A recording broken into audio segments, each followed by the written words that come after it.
Friends, आज हम पढ़ेंगे भूगोल के बारे में।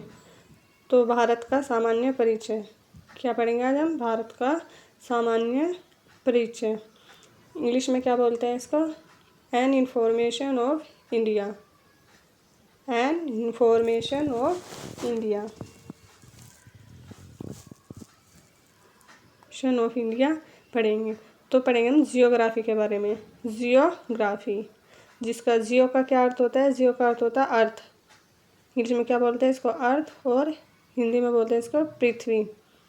ग्राफी, ग्राफी का क्या अर्थ होता है? डिस्क्रिप्शन। क्या होता है? डिस्क्रिप्शन।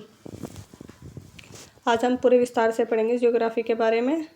जो कुछ भी है डेफिनेशन क्या बोलेंगे?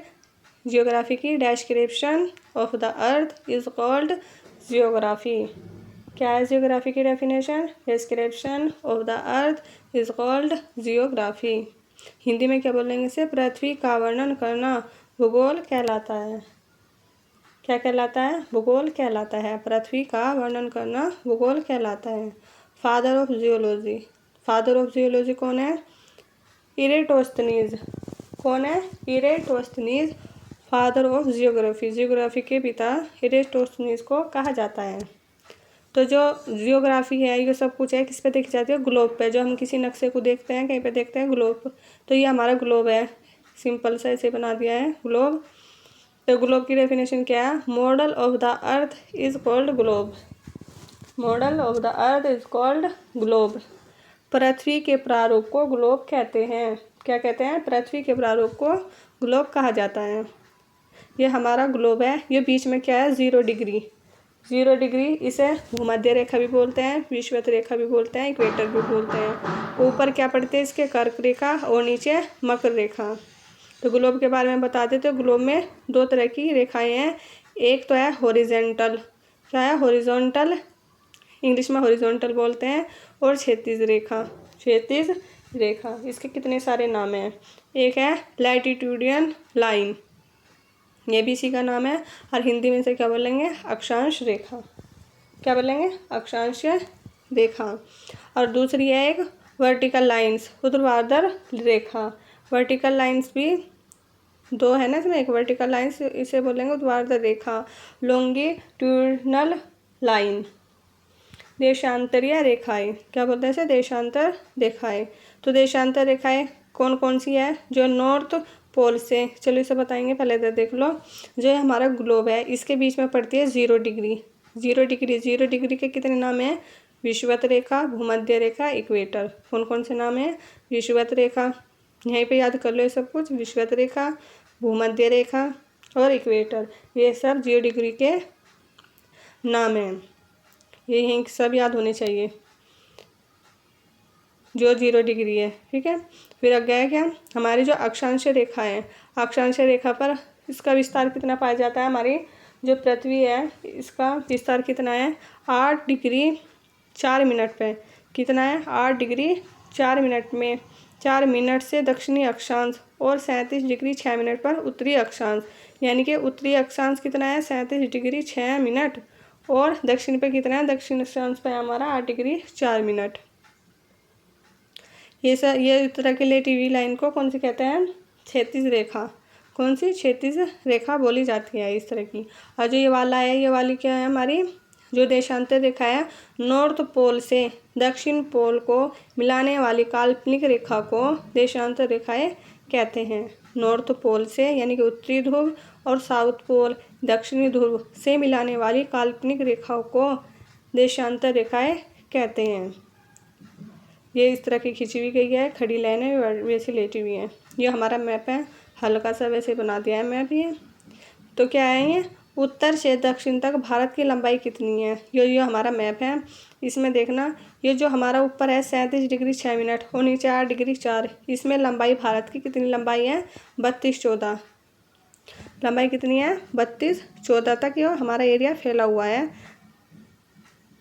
उत्तर से दक्षिण तक भारत की लंबाई कितनी है? 32-14 किलोमीटर। कितनी है?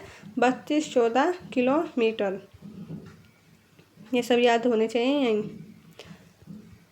फिर आता है हमारा टोटल एरिया। टोटल एरिया कितना है? 32-14 क्षेत्रफल के आधार पर भारत 7वें नंबर पर आता है। कंट्री है जैसे 7th है, ये 7th में तो हम बताएंगे कौन कौन से हैं।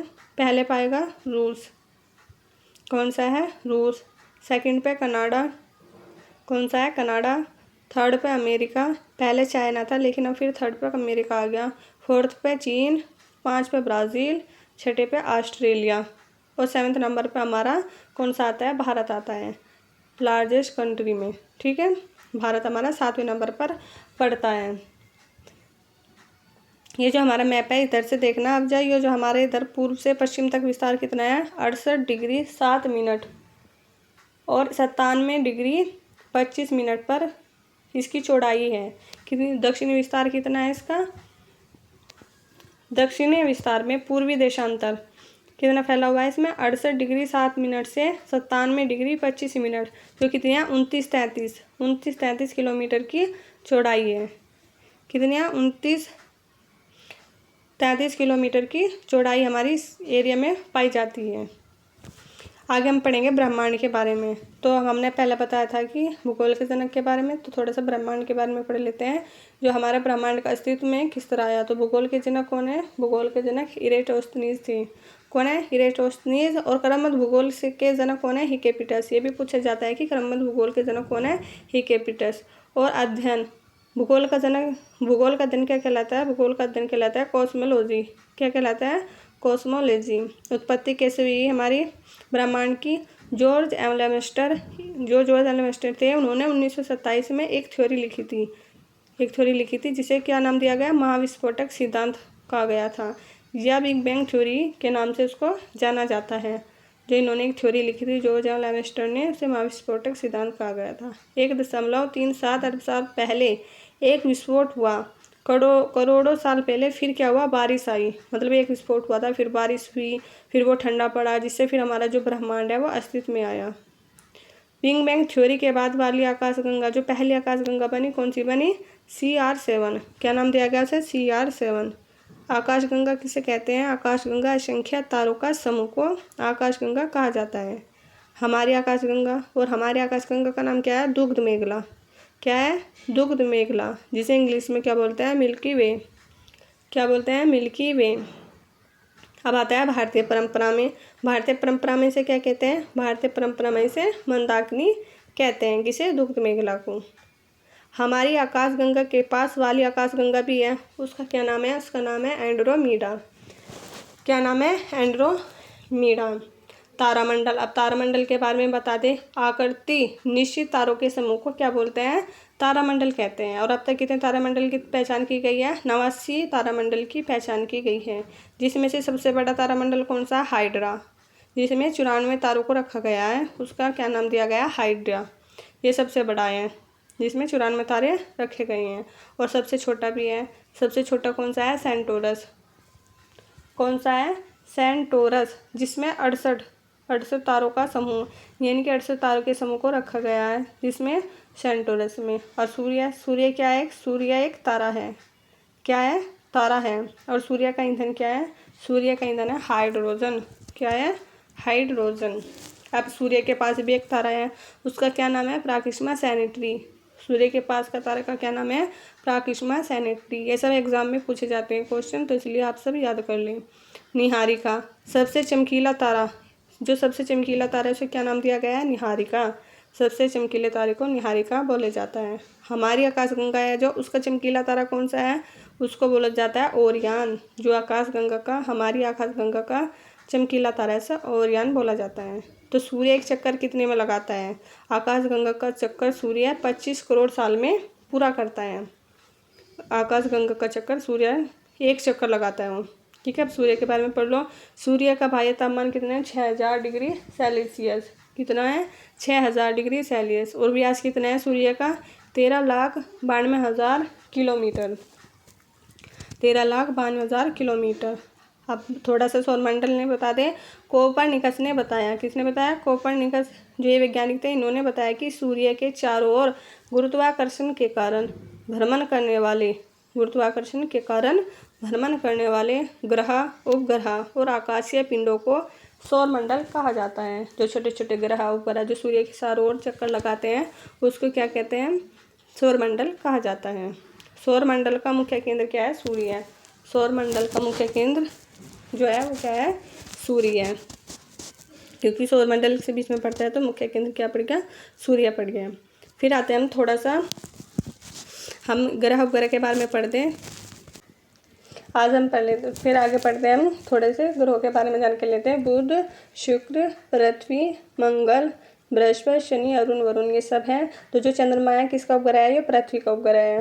और मंगल के कितने उपग्रह हैं? 2, फोबोस और डिबोस। जो डिबोस है ये सौरमंडल में सबसे छोटा उपग्रह है। कौन सा है? डिबोस, जो मंगल का उपग्रह है, सबसे छोटा उपग्रह है। अब आते हैं बृहस्पति। बृहस्पति के पहले 67 उपग्रह थे, लेकिन 2018 तक थे। अब और 12 और इसमें शामिल कर दिए गए तो कितने हो गए? 79। कितने हो गए हैं? 79 बृहस्पति के हो गए हैं। शनि के कितने हैं? 62। अरुण के कितने हैं? 27। और वरुण के कितने हैं? 13। ये सब इनके उपग्रह हैं। अब आज जान लेते थोड़ा सा पृथ्वी के बारे में। पृथ्वी को नीला ग्रह बोला जाता है। पृथ्वी को नीला ग्रह क्यों बोला जाता है? कि थोड़ा सा पृथ्वी के बारे में। पृथ्वी को नीला ग्रह बोला जाता है और क्यों बोला जाता है? कि पृथ्वी की 2/3 सतह पानी से ढकी हुई है, इसलिए पृथ्वी को नीला ग्रह कहा जाता है। कितनी? 2/3 सतह पानी से ढका हुआ है एरिया पृथ्वी का, इसलिए इसे नीला ग्रह है। बुध को क्या उनसे बोलते हैं? तीव्र ग्रह। बुध को कौन सा बोला जाता है? तीव्र ग्रह। ये जल्दी चक्कर लगा देता है सूर्य का, इसलिए इसे तीव्र ग्रह बोला जाता है। थोड़ा सा हम पढ़ लेते हैं शुक्र के बारे में। शुक्र को क्या बोला जाता है? भोर का तारा, सांझ का तारा। और पृथ्वी की जुड़वा बहन किसको बोला जाता है? शुक्र को बोला जाता है। ये आसपास है। और सुंदरता की देवी, ग्रीक की देवी और सबसे गर्म ग्रह किसे बोला जाता है? शुक्र को बोला जाता है। थोड़ा सा मंगल के बारे में जान लेते हैं। मंगल पर क्या पाया जाता है? सौरमंडल का सबसे ऊंचा पर्वत निक्स ओलंपिया। जो निक्स ओलंपिया है यह मंगल ग्रह पर पाया जाता है और इसको लाल ग्रह बोलते हैं। किसे? मंगल को। आयरन ऑक्साइड के कारण मंगल को लाल ग्रह बोला जाता है। और शनि के बारे में बता दें। शनि को काला ग्रह बोला जाता है, क्योंकि ये लाइट को ग्रहण कर लेता है, इसलिए इसे काला ग्रह बोला जाता है। इसे बृहस्पति का पिता कहा जाता है। किसे? शनि को बृहस्पति का पिता भी बोला जाता है। जो ये मंगल ग्रह पर निक्स ओलंपिया छोटी है, इसके बारे में जान ले तो माउंट एवरेस्ट जो नेपाल में पाई जाती है, इसकी कितनी वो है? 2848 मीटर की ऊंचाई है। ये 2848 की ऊंचाई है, लेकिन इससे भी 3 गुना ज़्यादा निक्स ओलंपिया की ऊंचाई है जो मंगल ग्रह पर पाई जाती है। अब देखो कितनी ऊंची होगी ये चोटी। 3 गुना ज़्यादा ऊंची है, मंगल ग्रह पर पाई जाती है। और थोड़ा सा माउंट एवरेस्ट के बारे में बता दें। माउंट एवरेस्ट को नेपाल में सागरमाथा और तिब्बत में चोमोलोंगमा के नाम से जाना जाता है। किसे? माउंट